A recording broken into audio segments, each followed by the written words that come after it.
Assalamualaikum warahmatullahi wabarakatuh. Perkenalkan, kami dari kelompok 7 dengan saya Aprita Romayanti. Saya Najwa Indriani. Kami akan membahas tentang menghindari akhlak tercela. Baik, sebelum mulai pembelajaran hari ini, alangkah baiknya kita membaca basmalah. Bismillahirrahmanirrahim. Assalamualaikum warahmatullahi wabarakatuh. Selamat pagi anak-anak. Bagaimana kabarnya hari ini? Alhamdulillah, luar biasa. Allahu Akbar. Oke, anak-anak hari ini udah pada siap belajar belum? Sudah ya, hari ini kita akan membahas tentang menghindari akhlak tercela. Ya, kemarin kan kita sudah belajar ya tentang akhlak terpuji. Sekarang mari bersama-sama kita belajar tentang menghindari akhlak tercela. Tujuan pembelajaran. Setelah belajar akidah akhlak dengan tema menghindari sifat tercela, siswa diharapkan mampu menjelaskan pengertian akhlak tercela secara sederhana, mampu mengidentifikasi minimal 3 contoh akhlak tercela, mampu menjelaskan dampak buruk akhlak tercela, bisa menyebutkan cara menghindari akhlak tercela dalam kehidupan sehari-hari, dan juga menunjukkan perilaku yang mencerminkan upaya menghindari akhlak tercela. Baik teman-teman, sekarang kita akan belajar akidah akhlak. Kita akan membahas tentang cara menghindari sifat tercela. Nah, sebelum itu, apakah teman-teman sudah tahu apa itu akhlak tercela? Nah, sekarang coba kita perhatikan gambar ini. Ada seorang teman yang sedang marah, ada juga yang sedang dorong-dorongan. Menurut teman-teman, apakah boleh bersikap seperti itu? Iya betul, sangat tidak boleh. Nah, perilaku seperti itu disebut akhlak tercela. Akhlak tercela itu maksudnya perilaku yang tidak baik, yang tidak disukai oleh Allah, dan bisa membuat orang lain merasa sedih, tersinggung, atau tidak nyaman saat kita melakukan akhlak tercela. Contohnya seperti apa sih akhlak tercela itu? Yang pertama, berbohong. Misalnya saat kita bilang sudah belajar, padahal belum belajar, itu namanya berbohong. Yang kedua, iri dan dengki. Yang ketiga, sombong, merasa paling hebat, paling pintar, dan merendahkan teman lain. Yang keempat, marah berlebihan. Kalau marah sampai teriak-teriak, dorong teman, atau banting barang itu berlebihan. Yang kelima, malas belajar, malas sholat, dan juga malas membantu orang tua.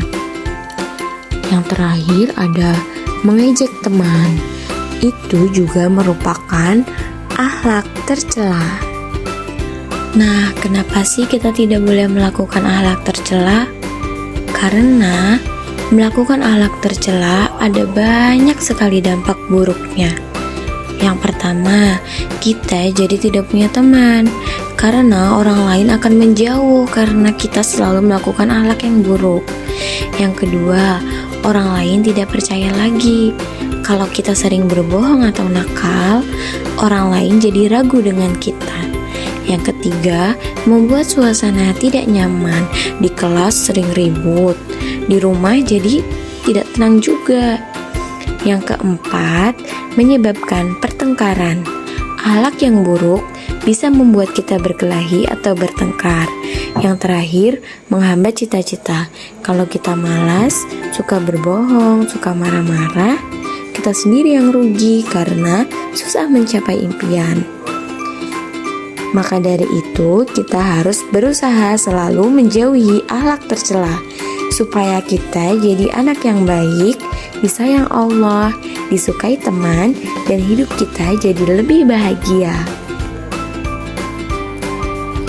Sekarang kita akan belajar bagaimana caranya menghindari akhlak tercela.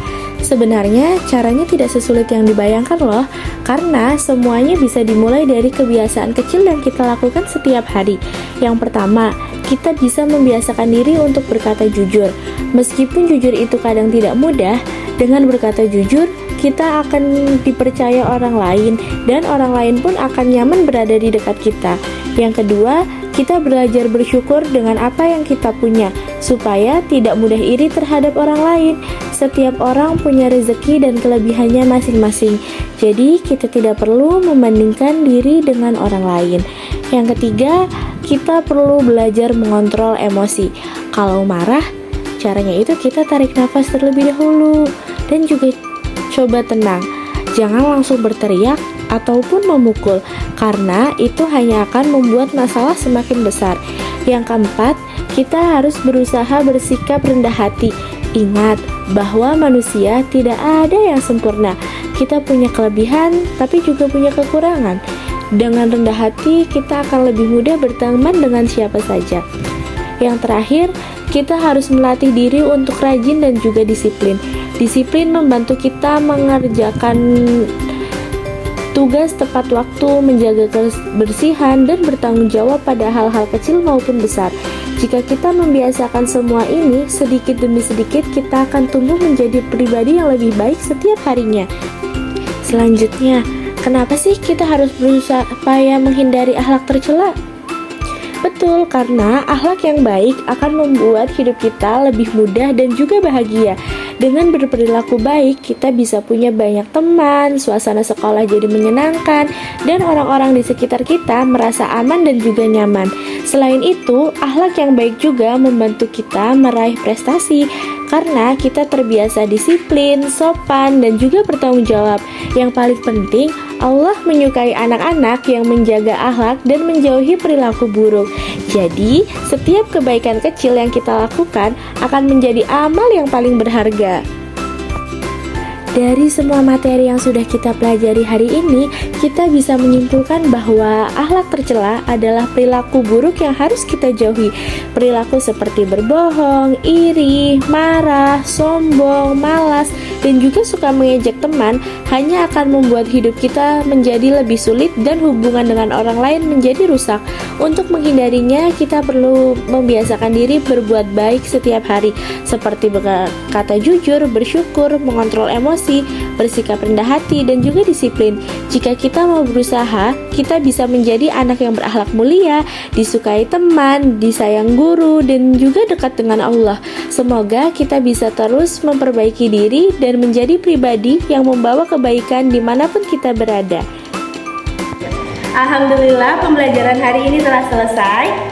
Jadi semoga pembelajaran hari ini bisa bermanfaat untuk kita semua, dan kita semua bisa menghindari akhlak tercela pada kehidupan sehari-hari.